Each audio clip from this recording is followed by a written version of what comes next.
Roman കത്തോലിക്ക മതവും മറ്റ് പല സമുദായ സഭകളും മറിയത്തെ പാപമില്ലാത്തവളായി ചിത്രീകരിക്കുന്നുണ്ട്. മറിയം പാപമില്ലാതെ ഉത്ഭവിച്ചുവെന്നും ഒരിക്കലും പാപം ചെയ്തിട്ടില്ലെന്നും മറിയത്തോടുള്ള ഭക്തി ആരാധനയുടെ ഭാഗമാണെന്നും റോമൻ കത്തോലിക്ക സഭ പഠിപ്പിക്കുന്നുണ്ട്.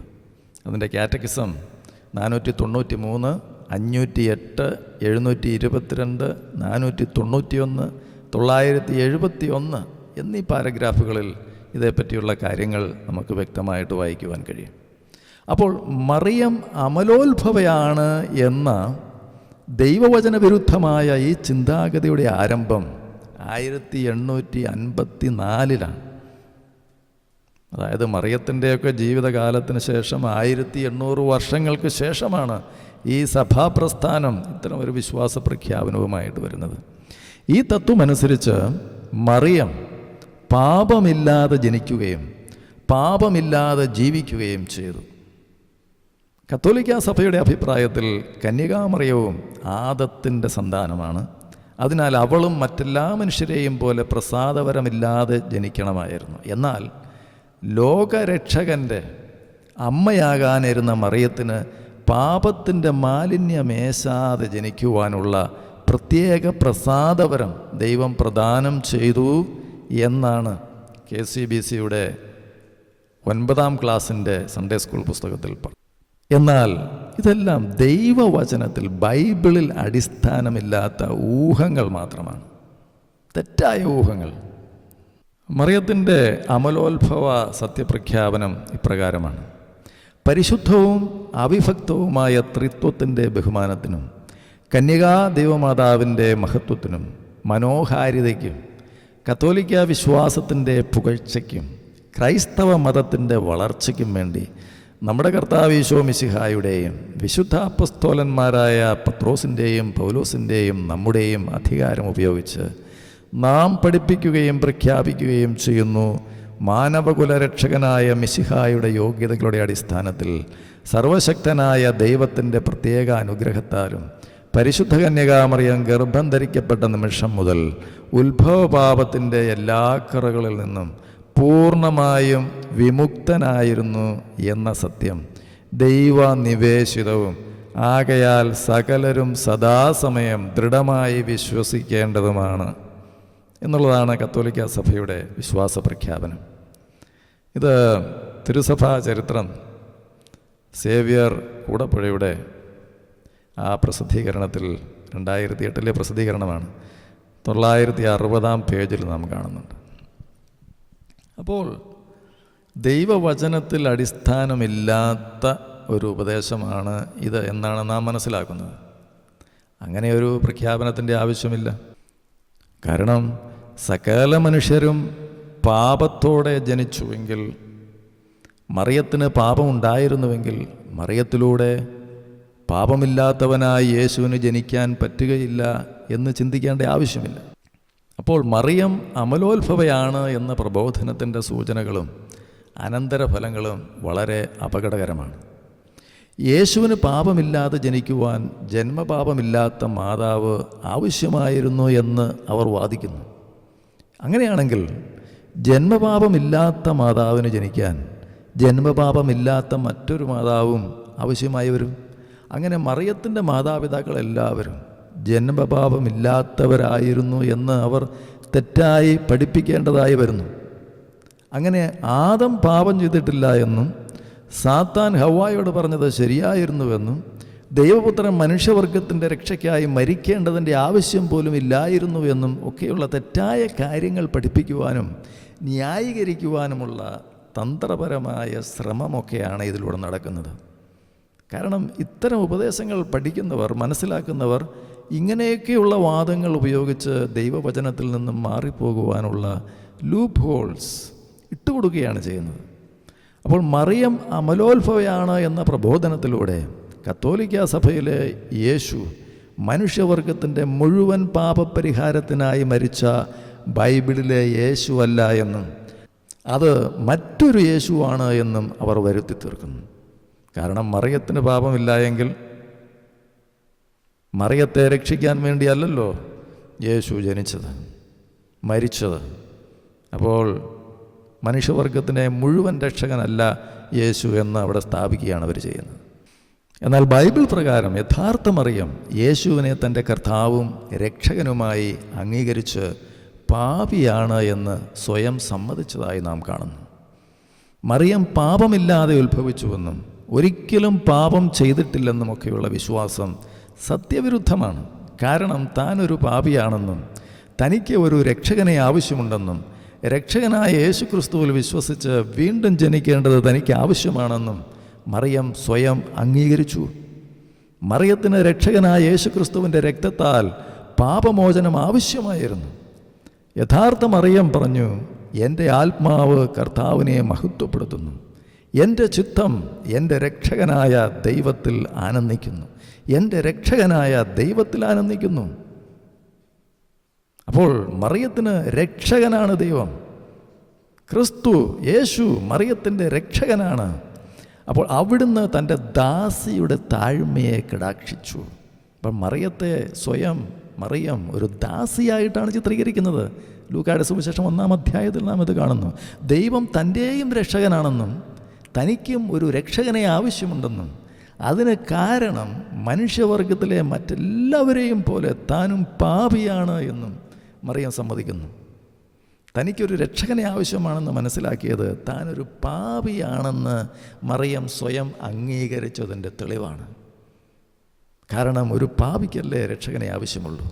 അപ്പോൾ ഈ സത്യത്തിൻ്റെ വെളിച്ചത്തിൽ കത്തോലിക്കാ സഭയുടെ ആ മറിയം പാപിയല്ല എന്നും മറിയത്തിന് രക്ഷകനെ ആവശ്യമില്ല എന്നും മറിയത്തിന് പാപമില്ല എന്നുമൊക്കെയുള്ള അമലോത്ഭവ സിദ്ധാന്തം തെറ്റാണ് എന്ന് ഇതിൽ നിന്നും വളരെ വ്യക്തമല്ലേ.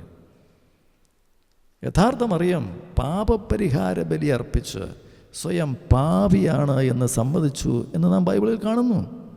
അപ്പോൾ ലേവ്യ പുസ്തകം 12-ാം അധ്യായവും ലൂക്കായുടെ സുവിശേഷം 2-ാം അധ്യായത്തിൽ മറിയവും ജോസഫും ഒക്കെ അവിടെ ദേവാലയത്തിൽ ചെന്ന് ബലി അർപ്പിക്കുന്നതുമൊക്കെ ബന്ധപ്പെട്ട് നിൽക്കുന്നു. അപ്പോൾ അത് മറിയത്തിൻ്റെ പാപത്തെ സമ്മതിക്കുന്ന ഒരു യാഥാർത്ഥ്യ സംഭവമായിട്ടാണ് നാം മനസ്സിലാക്കേണ്ടത്.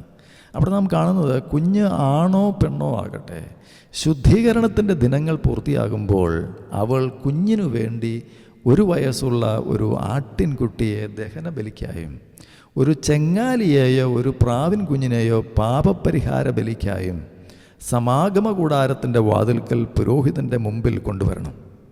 അവൻ അവയെ കർത്താവിൻ്റെ സന്നിധിയിൽ അർപ്പിച്ച് അവൾക്കു വേണ്ടി പാപപരിഹാരം ചെയ്യണം. അപ്പോൾ രക്തസ്രാവത്തിൽ നിന്ന് അവൾ ശുദ്ധയാകും. ഇതാണ് ആൺകുഞ്ഞിനെയോ പെൺകുഞ്ഞിനെയോ പ്രസവിക്കുന്ന സ്ത്രീക്കുള്ള നിയമം. ആട്ടിൻകുട്ടിയെ സമർപ്പിക്കാൻ അവൾക്ക് കഴിവില്ലെങ്കിൽ 2 ചെങ്ങോലികളെയോ 2 പ്രാവിൻ കുഞ്ഞുങ്ങളെയോ കൊണ്ടുവരട്ടെ. ഒന്ന് ദഹനബലിക്കും മറ്റേത് പാപപരിഹാര ബലിക്കും. പുരോഹിതൻ അവൾക്ക് വേണ്ടി പാപപരിഹാരം ചെയ്യണം. അപ്പോൾ അവൾ ശുദ്ധയാകും. ഇതാണ് നാം ലേവ്യ പുസ്തകം 12-ാം അധ്യായത്തിൽ കാണുന്നത്. അപ്പോൾ ഈ കാര്യത്തെ പറ്റിയാണ് ലൂക്കായുടെ സുവിശേഷം 2-ാം അധ്യായത്തിൽ കാണുന്നത്. മോശയുടെ നിയമം അനുസരിച്ച് ശുദ്ധീകരണത്തിനുള്ള ദിവസങ്ങൾ പൂർത്തിയായപ്പോൾ അവർ അവനെ കർത്താവിന് സമർപ്പിക്കുവാൻ യെരൂശലേമിലേക്ക് കൊണ്ടുപോയി. കടിഞ്ഞൂൽ പുത്രന്മാരൊക്കെയും കർത്താവിൻ്റെ പരിശുദ്ധൻ എന്ന് വിളിക്കപ്പെടണമെന്നും 1 ജോഡി ചെങ്ങോലികളെയോ 2 പ്രാവിൻ കുഞ്ഞുങ്ങളെയോ ബലിയർപ്പിക്കണമെന്നും കർത്താവിൻ്റെ നിയമത്തിൽ പറഞ്ഞിരിക്കുന്നതനുസരിച്ചാണ് അവർ അങ്ങനെ ചെയ്തത്. അപ്പോൾ ദഹനബലി അത് സമർപ്പിക്കുന്ന ആൾ ദൈവത്തിൻ്റെ തിരുമനസ്സിന് പൂർണ്ണമായി കീഴ്വഴങ്ങുന്നതിനെയും പാപപരിഹാര ബലി അത് സമർപ്പിക്കുന്ന ആൾ താൻ പാപിയാണ് എന്ന് സ്വയം അംഗീകരിക്കുന്നതിനെയും സൂചിപ്പിക്കുന്നു. ഇങ്ങനെ മോശയുടെ നിയമമനുസരിച്ചുള്ള ശുദ്ധീകരണത്തിന് മറിയം പാപപരിഹാര ബലി അർപ്പിച്ചതായി നാം കാണുന്നു. ഇതിൽ നിന്നും ദൈവവും മറിയത്തിന് പാപമുണ്ടായിരുന്നു എന്ന് അംഗീകരിച്ചതായി ബൈബിൾ പ്രകാരം വ്യക്തമാകുന്നു. ഈ അടിസ്ഥാന കാര്യം പോലും മനസ്സിലാക്കാത്തവരാണ് മറിയത്തിന് പാപമില്ല എന്നും പറഞ്ഞ് നടക്കുന്നത്. അതുകൊണ്ട് മറിയത്തെ പാപമില്ലാത്തവളായി ചിത്രീകരിക്കുന്നത് ദൈവവചന വിരുദ്ധമാണ്, ദൈവദൂഷണമാണ്, സത്യവിരുദ്ധമാണ്, മറിയ ദൂഷണമാണ്. മറിയത്തിൻ്റെ ചിന്താഗതിക്ക് പോലും വിരുദ്ധമാണത്. അപ്പോൾ എല്ലാ മനുഷ്യരും പാപികളാണ് എന്ന് ബൈബിൾ വ്യക്തമാക്കുന്നുണ്ട്. ഒരിക്കലും പാപം ചെയ്യാതെ നന്മ മാത്രം ചെയ്യുന്ന ഒരു നീതിമാനും ഭൂമുഖത്തില്ല. മനുഷ്യർ പറയുന്നതിനെല്ലാം ചെവി കൊടുക്കരുത് എന്നാണ് സഭാപ്രസംഗം 7-ാം അധ്യായത്തിൽ നാം കാണുന്നത്. നീതിമാനായ ആരുമില്ല, ഒരുവൻ പോലുമില്ല എന്ന് റോമാലേഖനം 3-ാം അധ്യായത്തിൽ നാം കാണുന്നു. അതുമാത്രവുമല്ല, എല്ലാവരും പാപം ചെയ്ത് ദൈവമഹത്വത്തിന് അയോഗ്യരായി എന്ന് നാം അവിടെ കാണുന്നുണ്ട്. ഒരു മനുഷ്യൻ മൂലം പാപവും പാപം മൂലം മരണവും ലോകത്തിൽ പ്രവേശിച്ചു. അപ്രകാരം എല്ലാവരും പാപം ചെയ്തതുകൊണ്ട് മരണം എല്ലാവരിലും വ്യാപരിച്ചു എന്നാണ് റോമാലേഖനം 5-ാം അധ്യായത്തിൽ നാം വായിക്കുന്നത്. 1 യോഹന്നാൻ 1-ാം അധ്യായത്തിൽ നാം വായിക്കുന്നു, നമുക്ക് പാപമില്ല എന്ന് പറഞ്ഞാൽ നാം ആത്മവഞ്ചനയാകും. അപ്പോൾ നമ്മിൽ സത്യമില്ലെന്ന് വരും. നാം പാപം ചെയ്തിട്ടില്ല എന്ന് പറഞ്ഞാൽ നാം അവനെ വ്യാജം പറയുന്നവനാക്കുന്നു. അവൻ്റെ വചനം നമ്മിൽ ഉണ്ടായിരിക്കുകയുമില്ല. അപ്പോൾ ഈ വചനഭാഗമൊക്കെ പരിഗണിക്കാതെ എന്തൊക്കെയോ ഉപദേശ സത്യങ്ങളൊക്കെ ഉണ്ടാക്കി ആളുകളെ വഴിതെറ്റിക്കുന്ന പരിപാടി അവസാനിപ്പിക്കണം. മറിയം അമലോത്ഭവയാണ് എന്ന് പറയുന്നവർ ആത്മവഞ്ചന ചെയ്യുകയാണ് ചെയ്യുന്നത്. അവരിൽ സത്യമില്ല. അവർ ദൈവത്തെ വ്യാജം പറയുന്നവനാക്കുന്നു. പാപത്തോടെയാണ് ഞാൻ പിറന്നത്, അമ്മയുടെ ഉദരത്തിൽ ഉരുവായപ്പോഴേ ഞാൻ പാപിയാണ് എന്ന് സങ്കീർത്തനത്തിൽ 51-ാം അധ്യായത്തിൽ നാം കാണുന്നുണ്ട്.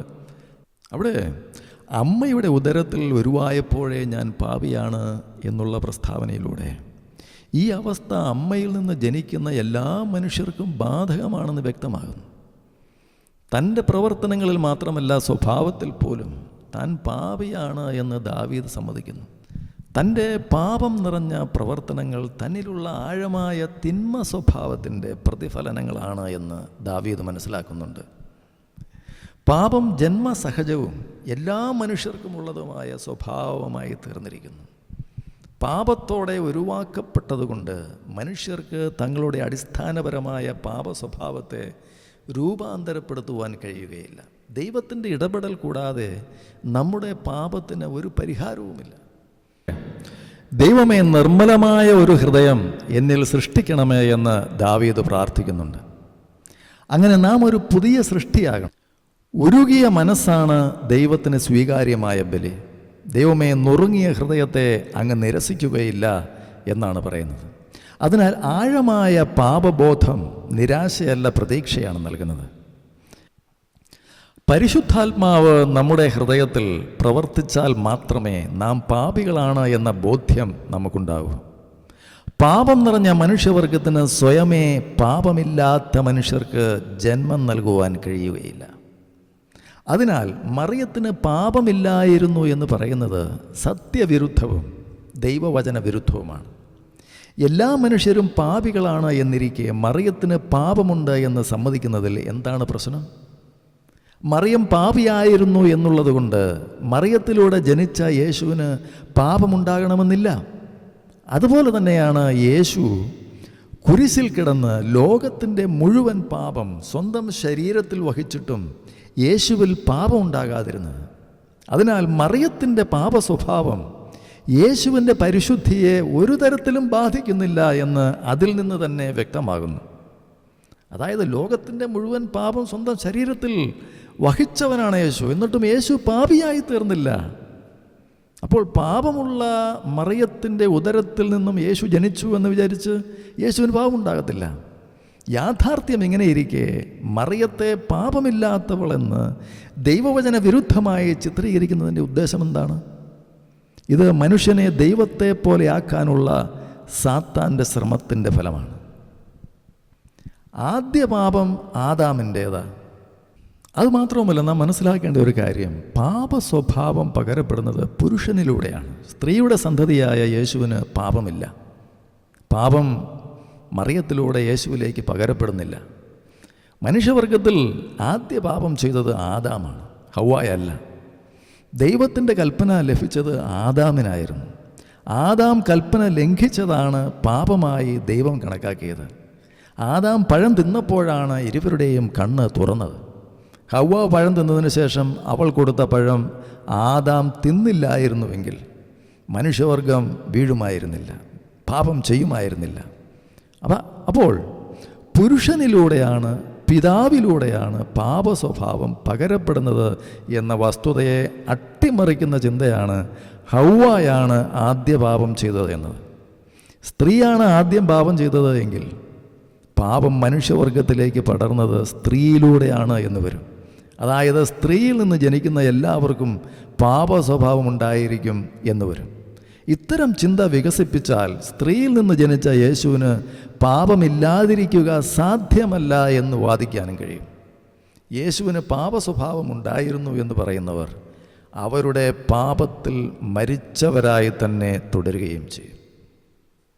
അപ്പോൾ ഈ തരത്തിലുള്ള വാദങ്ങളെല്ലാം തെറ്റാണ്, ദൈവവചന വിരുദ്ധമാണ് എന്ന് നാം മനസ്സിലാക്കണം. അപ്പോൾ പാപമില്ലാത്ത വ്യക്തി യേശു ക്രിസ്തു മാത്രമാണ്.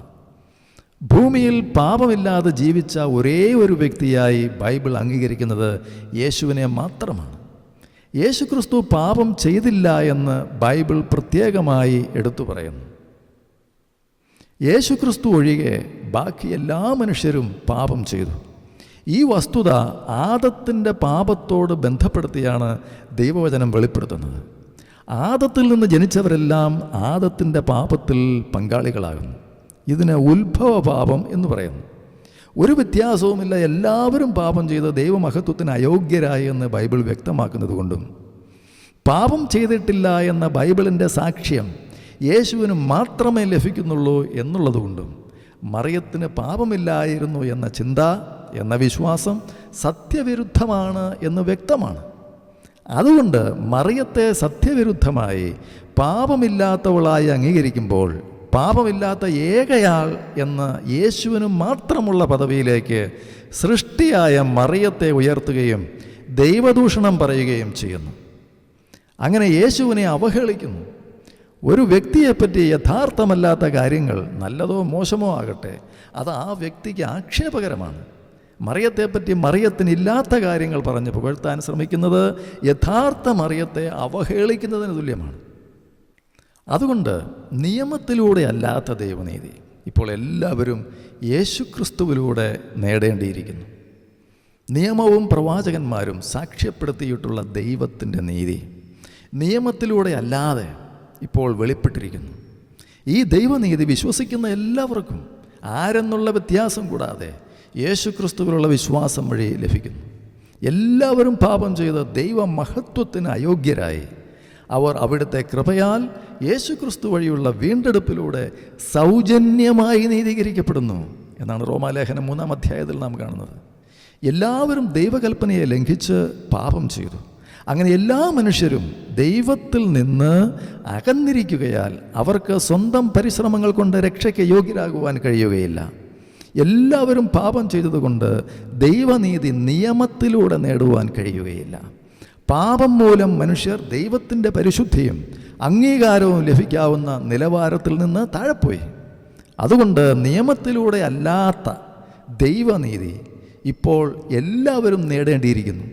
അതായത് തങ്ങളുടേതല്ലാത്ത യോഗ്യത വഴിയായി ദൈവത്തിൻ്റെ നീതി ഇപ്പോൾ എല്ലാവരും യേശുക്രിസ്തു മുഖാന്തരമായി യേശുക്രിസ്തുവിലൂടെ സ്വീകരിക്കേണ്ടതായിട്ടുണ്ട്.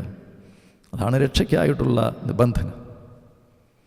അതുകൊണ്ട് മറിയത്തെ ഉപയോഗിച്ച്, മറിയമെന്ന ഒരു ബിംബത്തെ ഉപയോഗിച്ച് സാത്താൻ ഒരുക്കുന്ന കെണിയിൽ വീണ് കുടുങ്ങിക്കിടക്കുകയാണ് കത്തോലിക്ക വിശ്വാസികൾ. ദൈവത്തിന് മാത്രമുള്ള സവിശേഷതകൾ മറിയത്തിനുണ്ട് എന്ന് പരസ്യപ്പെടുത്തി ജനത്തെ തെറ്റിദ്ധരിപ്പിക്കുന്നതിൻ്റെ ഉദ്ദേശം മറിയത്തെ കൃത്രിമമായി ആരാധനയ്ക്ക് യോഗ്യയായി തീർക്കുന്നതിനും അങ്ങനെ ദൈവത്തെ ആരാധിക്കേണ്ടതിന് പകരം ജനങ്ങൾ മറിയത്തെ ആരാധിക്കേണ്ടതിനും അങ്ങനെ അവരെ വിഗ്രഹാരാധകരാക്കി തീർത്ത്, ജനങ്ങളെ വിഗ്രഹാരാധകരാക്കി തീർത്ത് നിത്യനരകത്തിലെത്തിച്ച് നശിപ്പിക്കുന്നതിനും വേണ്ടിയുള്ള സാത്താൻ്റെ വലിയൊരു കെണിയാണ്. ഇത് തിരിച്ചറിഞ്ഞ് യേശു ക്രിസ്തുവിൽ വാസ്തവമായി വിശ്വസിച്ച് അനുസരിച്ച് രക്ഷ പ്രാപിക്കുവാൻ ദൈവം നിങ്ങളെ സഹായിക്കട്ടെ.